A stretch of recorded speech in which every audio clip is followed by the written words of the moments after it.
샬롬, 안녕하세요. 반갑습니다. 오늘도 하나님의 은혜와 사랑 안에서 기쁘고 행복하시기를 바라고 기도합니다. 이제 우리 마음과 정성을 모아 하나님께 찬양을 올려드리겠습니다. 오늘의 매일 예배 가운데 성령의 부어주심이 넘치시기를 간절히 소망합니다. 함께 찬양하겠습니다.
이제 오늘 우리에게 주시는 하나님의 말씀을 같이 읽겠습니다. 오늘 말씀은 창세기 49장 8절부터 12절입니다. 야곱이 자녀를 축복하는 내용 중에서 유다를 축복하는 내용입니다. 유다는 네 번째 아들이지만 실제적인 장자의 축복을 받게 됩니다. 요셉이 아니고 유다라는 점이 참 놀라운 것 같습니다. 유다가 어떤 축복을 받았는지 함께 눈을 크게 뜨고 살펴보도록 합시다. 8절부터 함께 읽겠습니다. 유다야, 너의 형제들이 너를 찬양할 것이다. 너는 원수의 멱살을 잡을 것이다. 너의 아버지의 아들들이 내 앞에 무릎을 꿇을 것이다. 유다야, 너는 사자 새끼 같을 것이다. 나의 아들아, 너는 움킨 것을 찢어먹고 굴로 되돌아갈 것이다. 엎드리고 웅크리는 모양이 수사자 같기도 하고 암사자 같기도 하니 누가 감히 범할 수 있으랴. 임금의 지휘봉이 유다를 떠나지 않고 통치자의 지휘봉이 잣손 만대까지 이를 것이다. 권능으로 그 자리에 앉을 분이 오시면 만민이 그에게 순종할 것이다. 그는 나귀를 포도나무에 매며 그 암나귀 새끼를 가장 좋은 포도나무 가지에 맬 것이다. 그는 옷을 포도주에다 빨며 그 겉옷은 포도의 붉은 즙으로 빨 것이다. 그의 눈은 포도주빛보다 진하고 그의 이는 우유빛보다 힐 것이다. 아멘. 자, 제가 성경을 읽기 전에 유다가 네 번째 아들이지만 장자의 축복을 받았다라고 했습니다. 그것을 우리가 8절에서 볼 수가 있죠. 유다야, 너의 형제들이 너를 찬양할 것이다. 너는 원수의 멱살을 잡을 것이다. 너의 아버지의 아들들이 내 앞에 무릎을 꿇을 것이다. 자, 오늘 우리가 함께 은혜를 나눌 첫 번째 주제는 왜 유다가 장자의 축복을 받았는가 하는 것입니다. 우리는 왜 요셉이 장자의 축복을 받지 않고 유다가 받았는지에 대해 의아해야 할 수 있습니다. 하나님께서 요셉을 구원자로 선택하셨고 꿈도 주셨고 또 요셉은 정말로 훌륭하게 그 역할을 감당했습니다. 지금도 요셉이 이 가정의 가장 영향력 있는 리더로 야곱의 집안을 이끌고 있습니다. 모든 면을 보더라도 요셉이 장자의 축복을 받는 것이 가장 합리적이고 또 타당하다고 생각이 됩니다. 물론 나중에 살펴보겠지만 요셉도 큰 축복을 받기는 합니다. 하지만 하나님은 장자의 축복은 유다에게 줌으로써 여인의 후손이 앞으로 유다를 통해서 태어나게 될 것임을 약속하십니다. 우리는 하나님께서 왜 유다를 장자로 삼으시고 여인의 후손의 계보를 유다로 하여금 이어가게 하시는지 그 이유를 정확히 알 수는 없습니다. 물론 유다가 처음에는 아버지의 집을 떠나 가나안 사람들과 어울리다가 나중에는 가족을 위해 자신의 목숨을 거는 리더십을 보여주는 그러한 극적인 변화와 성장의 모습을 보여주는 감동 드라마를 쓰기는 했습니다. 그래서 하나님은 그의 변화와 헌신을 인정해 주셨을 것입니다. 하지만 아무리 그러한 감동 드라마를 써도 요셉이 보여준 성장 드라마보다는 임팩트가 한참 부족할 것입니다. 그런 면에서 보면 유다가 장자의 축복을 받게 된 이유를 유다의 어떤 면에서 찾으려고 하는 그러한 시도들, 그런 것들은 아무래도 실패로 돌아갈 수밖에 없을 것 같아요. 결국 하나님의 주권적인 결정, 은혜로 된 것이라고 우리는 말할 수밖에 없을 것 같습니다. 이 하나님의 주권적인 결정은 비록 부족해도 얼마든지 하나님께서 그를 높이신다라고 하는 사실 어떻게 보면 합리적으로 설명할 수가 없는 신비적인 은혜입니다. 사실 이 은혜가 있기에 도무지 구원받을 자격이 하나도 없는 우리도 하나님의 아들과 딸로 구원을 얻을 수 있게 된 것입니다.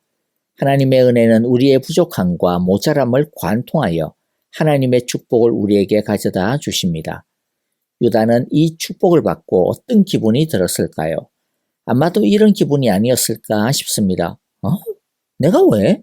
내가 왜 이런 말도 안 되는 축복을? 내가 무슨 자격이 있다고? 정말로 깜짝 놀랐을 것입니다. 그리고 유다라고 하는 그의 이름의 뜻처럼 이해가 안 되는 축복을 주시는 하나님께 그저 찬송과 경배를 돌리는 것 외에는 할 수 있는 것이 아무것도 없었을 것입니다. 우리도 유다와 같은 축복을 받았지 않습니까?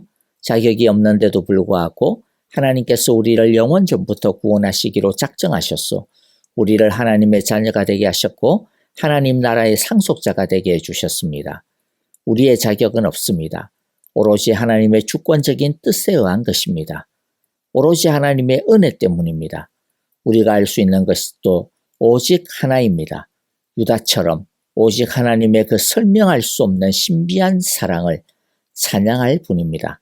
하나님의 그 크신 사랑에 그저 감사하고 경배를 드릴 뿐입니다. 자, 이제 야곱이 유다를 축복한 내용을 보겠는데요. 야곱이 유다를 축복하면서 사용하는 이미지가 두 가지가 있습니다. 하나는 사자이고 다른 하나는 포도나무 또는 포도주입니다. 사자는 힘을 상징하고 포도주는 기쁨과 풍성함을 나타냅니다. 먼저 사자부터 한번 보겠습니다. 사자의 축복인데요. 야곱은 사자의 축복을 하면서 무려 3종류의 사자를 등장시킵니다. 9절에 보면 유다야 너는 사자 새끼 같을 것이다. 나의 아들아 너는 움킨 것을 찢어먹고 굴로 되돌아갈 것이다. 엎드리고 웅크리는 모양이 수사자 같기도 하고 암사자 같기도 하니 누가 감히 범할 수 있으랴. 자, 그런데 여기서 사자 새끼는 베이비 사자를 뜻하는 것이 아니고요. 청소년, 청년 사자를 뜻하는 것으로 이해하시면 되겠습니다.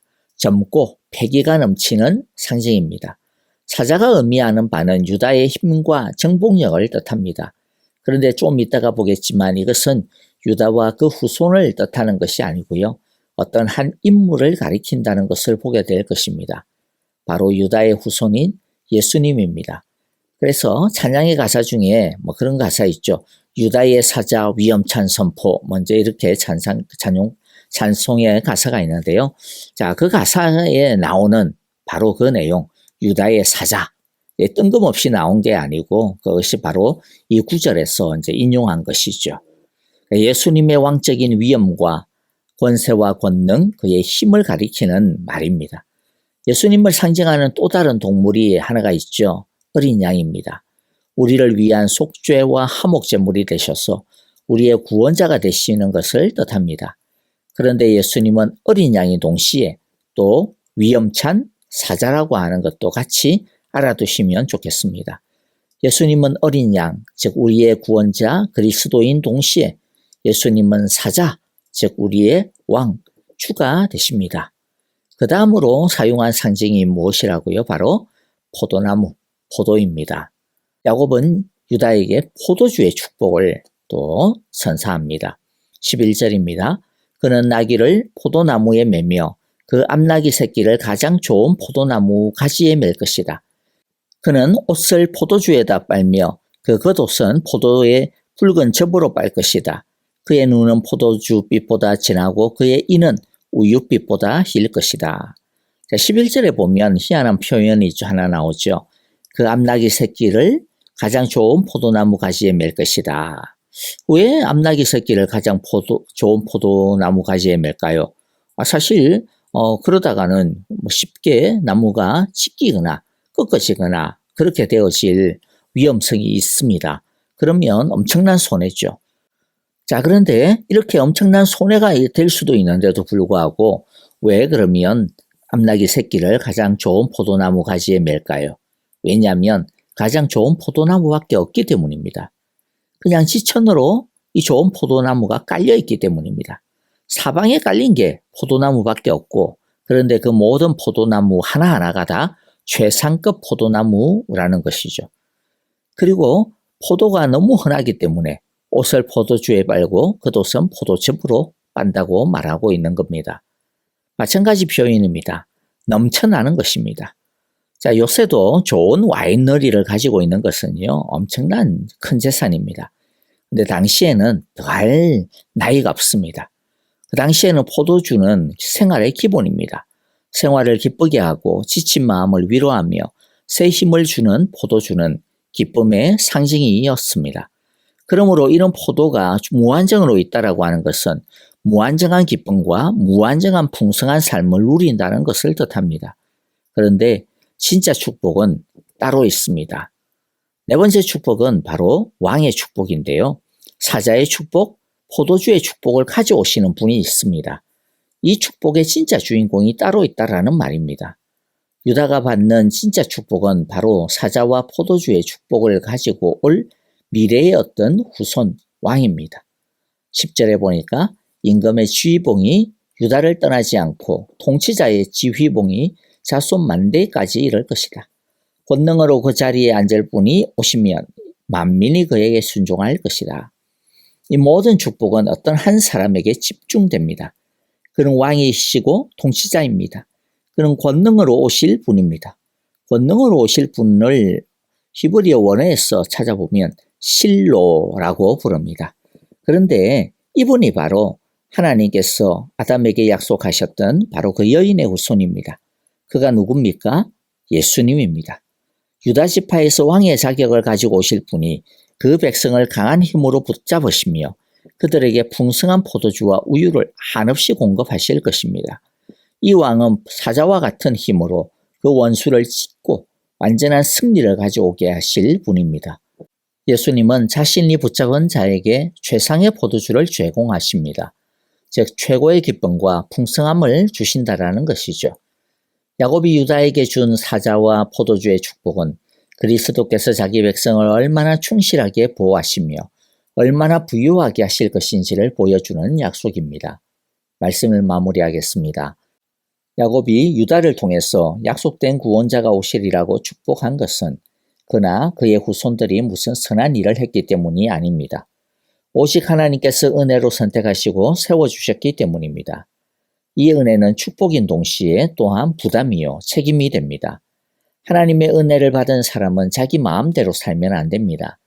자격 없는 자신을 하나님의 자녀로 삼아주신, 하나님의 상속자로 삼아주신 그 은혜에 걸맞는 삶을 살아야 합니다. 하나님을 기쁘시게 해드려야 합니다. 양심이 있는 인간이라면 마땅히 그렇게 살아야 할 것입니다. 유다에게 주신 최고의 축복은 사자와 포도주의 축복을 가져오시는 권능으로 오실 자 바로 예수님입니다. 예수님 자체가 최고의 축복입니다. 정말로 예수님을 최고의 축복이라고 생각하십니까? 정말로 그렇다고 고백하십니까? 사실 우리들의 고백, 우리들의 인정과는 상관없이 예수님은 하나님께서 우리에게 보내주신 최고의 축복입니다. 그러므로 예수님을 소유하고 있습니까? 그러면 하나님의 축복을 소유하고 누리고 있는 것입니다. 예수님은 사자의 권능으로 우리를 지키시고 돌보시며 또 우리를 움켜쥐십니다. 한번 붙잡은 우리를 예수님은 절대로 뺏기지 않을 것입니다. 예수님에게서 우리를 빼앗아갈 수 있는 존재는 그러므로 아무것도 없습니다. 예수님은 우리를 꽉 붙잡고 계시기 때문입니다. 예수님은 우리에게 최고의 포도주와 같은 기쁨과 최상의 우유와 같은 풍성함을 주십니다. 이 유다의 사자가 오실 것을 기대하며 기다리며 절제하고 준비하며 살았던 구약의 성도들처럼 이제 우리도 유다의 사자의 권능을 가지고 장차 온 세상을 심판하시고 다스리시기 위해 다시 오실 예수님을 맞이할 준비를 하며 살아야 할 것입니다. 자, 이제 오늘 우리에게 주시는 귀한 은혜의 말씀 마음에 새기면서요. 우리 또 찬양 드리며 기도하도록 하겠습니다. 우리 아프신 성도님들 특별히 위하여 계속해서 기도 부탁드립니다. 이진구 집사님 방사선 치료 이후에 온전케 치유되게 하소서라고 기도해 주시고요. 그리고 또 지수영 집사님 항암 치료 중에 있습니다. 하나님께서 그를 붙잡으시사 항암 치료 잘 받고 완쾌되어질 수 있도록 기도해 주시기를 바라고요. 그리고 또 이두상 집사님을 위해서도 계속 기도 부탁을 드립니다. 선교사님들과 또 우리 우크라이나의 평화를 위해서 기도해 주시기를 바랍니다. 이제 우리 찬양 드리며 기도하겠습니다.